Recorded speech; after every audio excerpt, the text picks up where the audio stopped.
Hello welcome back to my channel. మీరు చూస్తున్న Telugu qualities. So ఈరోజు వీడియోలో మనము వైర్ షార్క్ యొక్క క్యాప్చర్ ఫిల్టర్స్ అనేది ఎలా యూజ్ చేస్తామో తెలుసుకుందాం. ప్రీవియస్ వీడియోలో మనము డిస్ప్లే ఫిల్టర్స్ అనేది ఎలా యూజ్ అవుతుంది అని తెలుసుకున్నాము. సో ఈరోజు వైర్ షార్క్ యొక్క క్యాప్చర్ ఫిల్టర్స్ అనేది తెలుసుకున్నాము. సో కాలీ లైనక్స్లో వైర్ షార్క్ అనేది రన్ చేస్తున్నాను. సో ఇక్కడ మీరు చూసినట్లయితే ఎంటర్ ఏ క్యాప్చర్ ఫిల్టర్ అని ఉంది. సో పైన మీరు చూసినట్లయితే ఇక్కడ డిస్ప్లే ఫిల్టర్ అని ఉంది. సో దీనికి చాలా డిఫరెన్స్ అనేది ఉంటుంది అన్నమాట. సో డిస్ప్లే ఫిల్టర్కి క్యాప్చర్ ఫిల్టర్కి డిఫరెన్స్ ఏంటి అంటే, సో ఇప్పుడు మనము క్యాప్చర్ ఫిల్టర్ అనేది యూజ్ చేసినాం. ఫర్ సపోజ్ ఎగ్జాంపుల్ మనము ఓన్లీ ఎస్ఎస్హెచ్ పోర్ట్ మాత్రమే మనకి డేటా అనేది కావాలనుకో, సో అది ఒక ఓన్లీ ఎస్ఎస్హెచ్ పోర్ట్కి సంబంధించిన డీటెయిల్స్ మాత్రమే మనకి క్యాప్చర్ అని చేయగలుగుతాం. అలానే డిస్ప్లే ఫిల్టర్ అనుకో, సో దానికి సంబంధించిన ఎస్ఎస్హెచ్తో పాటు దానికి సంబంధించిన హోస్ట్ అడ్రస్, సో అన్ని పోర్ట్స్ అన్నీ కనిపిస్తాయి మనకి. సో ఇక్కడ మనకి ఈథర్నెట్ 0 అనేది ఉంది. So wait a second.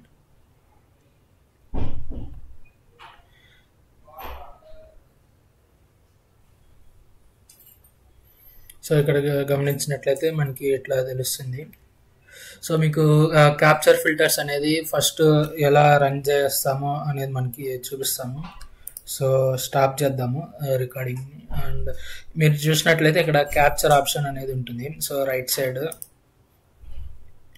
So ఇక్కడ మీరు క్యాప్చర్ ఫిల్టర్ అనేది ఎంటర్ చేయొచ్చు. సో మనకి సంబంధించింది హోస్ట్ అడ్రస్ కానీ, హోస్ట్ మనము చూసినట్లయితే కాలీ లైనక్స్ యొక్క అడ్రస్ అనేది ఇవ్వచ్చు. సో 192.168.221.1. సో స్టార్ట్ చేసినట్లయితే మనకి డిస్ప్లే అనేది కనిపిస్తుంది, క్యాప్చర్ అనేది కనిపిస్తుంది. Host that to destination starting with Kali Linux. So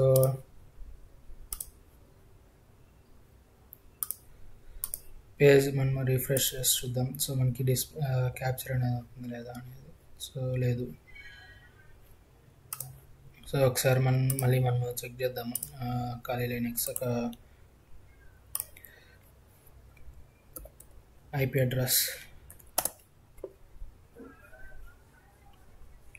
so 128.221.128. Okay. So మనం ఇక్కడ క్యాప్చర్ ఫిల్టర్లో అనేది నేను ఇస్తున్నాను. సో ఇప్పుడు ఇక్కడ ఎంటర్ చేసినప్పుడు చూద్దాం మనకి ఏదైనా ఫైల్స్ అనేది క్యాప్చర్ అవుతుందా లేదా అనేసి డిస్ప్లే అనేది. సో ఇది చూసినట్లయితే ఫైల్స్ అనేది క్యాప్చర్ అయినాయి. సో ఇక్కడ చూసినట్లయితే మీకు ఇక్కడ టీసీపీ ఉంది, అలానే TLSV1 అనేది ఉంది. సో స్ట్రీమ్స్ అనేది మనకి ఇక్కడ క్యాప్చర్ అనేది అయింది. సో ఇట్లా మనము డిఫరెంట్ టైప్స్ ఆఫ్ హోస్ట్ కావచ్చు, లేకపోతే డెస్టినేషన్ కావచ్చు. సో ఇక్కడ మీరు చూసినట్లయితే డెస్టినేషన్ ఓన్లీ మనకి కాలీ లైనక్స్ యొక్క డెస్టినేషన్ మాత్రం కనిపిస్తుంది. సో అది కూడా మనము ట్రై చేద్దాం. సో ఇప్పుడు స్టాప్ చేసినాను నేను. సో ఓన్లీ మనము డెస్టినేషన్ కావాలనుకుంటే, సో మీకు ముందే చెప్పినట్లు డెస్టినేషన్కి DST అనేది యూజ్ చేస్తాము, అలానే సోర్స్కి SRC అనేది యూజ్ చేస్తాము. సో స్టార్ట్ చేస్తున్నాను. సో ఓన్లీ మనము డెస్టినేషన్ చూసినట్లయితే, so TCP streams only destination with Kali Linux IP address only. So మీరు చూసినట్లయితే లోడింగ్ అనేది అవుతుంది. సో అప్లికేషన్ డేటా అలానే టీసీపీ స్ట్రీమ్స్ అనేది మనకి తెలుస్తుంది. సో ఇది ఒకసారి స్టాప్ అనేది చేస్తున్నాను. సో చూసినట్లయితే ఇక్కడ అక్నాలెడ్జ్మెంట్ అనేది ఉంది.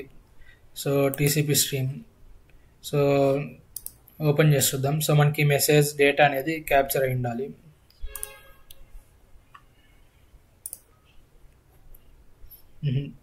సరిగా కాలేదు. సో ఇక్కడ మీరు చూసినట్లయితే ఎస్ఎస్హెచ్కి మనము పోర్ట్ అనేది కూడా ఇవ్వచ్చు. సో దానికి మనము పోర్ట్ ఎస్ఎస్హెచ్కి 21 పోర్ట్ 80 వచ్చేసి మనకి HTTP వస్తుంది, అలానే పోర్ట్ 443 HTTPS. సో పోర్ట్ 21 వచ్చేసి మనకి SSH పోర్ట్ అనేది వస్తుంది. సో నాకు తెలిసి ఫైల్స్ SSH ఫైల్స్ మాత్రమే క్యాప్చర్ అవుతాయి. సో చూద్దాం క్యాప్చర్ అవుతుందా కాదనేసి SSH ఫైల్స్ దీంతో. లేదు.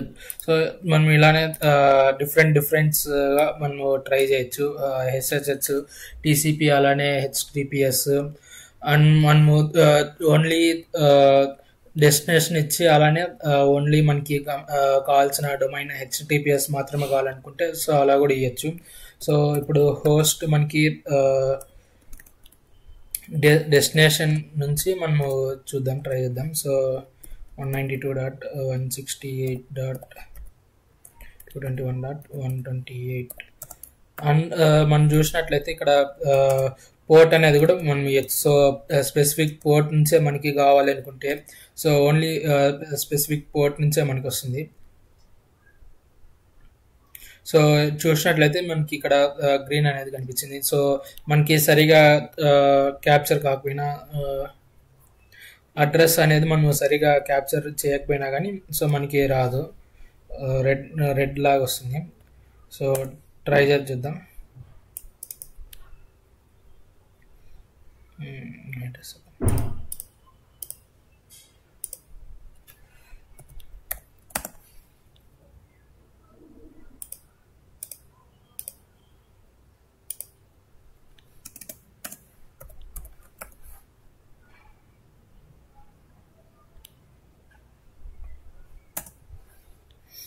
సో ఇప్పుడు మనకి ఓన్లీ హెచ్టిపిఎస్లో ఉండేది కాకూడదు. సో బీబీసీ అనేది పోర్ట్ 80 కిందకి హెచ్టిపి కిందకి వస్తుంది. సో హెచ్టిపిఎస్ అనేది లేదు. సో ఇక్కడ నేను ఏమి ఇచ్చిన అంటే హోస్ట్ అడ్రస్ వచ్చేసి మనకి హోస్ట్ అడ్రస్ ఖాళీ లైనెక్స్ అడ్రస్ అనేది ఇచ్చినాను అండ్ నాట్ పోర్ట్ 443. సో హెచ్టిపిఎస్లో ఉండే వెబ్సైట్స్ ఏది మనకి క్యాప్చర్ అనేది కాదు. సో అలానే మనము చూసినట్లయితే పోర్ట్ 80 ఇచ్చినామనుకో, పోర్ట్ 80 వచ్చేసి హెచ్టిటిపి ఉండే అడ్రస్లు క్యాప్చర్ కాదు. సో మనం ఇప్పుడు ట్రై చేసినాం అనుకో bbc.com అనేది, సో ఇది హెచ్టిపిఎస్. సో డిస్ప్లే అనే క్యాప్చర్ అనేది అవుతుంది డేటా అనేది. సో మనం ఇట్లా డిఫరెంట్ టైప్స్ ఆఫ్ క్యాప్చర్ అనేది చేసుకోవచ్చు. So different types of captures అలానే డిఫరెంట్ టైప్స్ ఆఫ్ స్ట్రీమ్స్ అనేది మనము ట్రై చేయొచ్చు ఇట్లా. సో క్యాప్చర్ ఫిల్టర్స్కి డిస్ప్లే ఫిల్టర్స్కి డిఫరెన్స్ అనేది మనకి ఇట్లా డిఫరెంట్గా తెలుస్తుంది.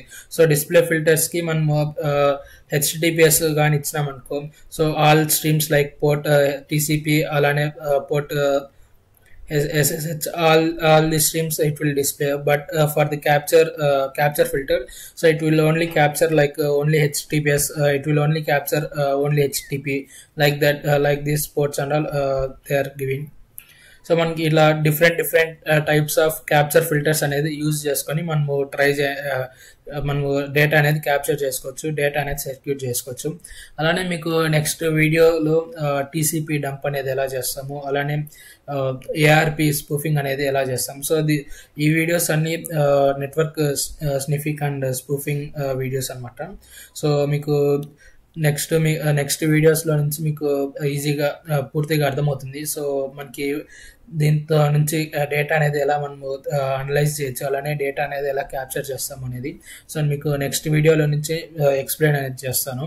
సో నా వీడియో కానీ ఇప్పుడు మీకు నచ్చినట్లయితే లైక్ చేయండి, షేర్ చేయండి, అలానే సబ్స్క్రైబ్ చేయండి. Thank you.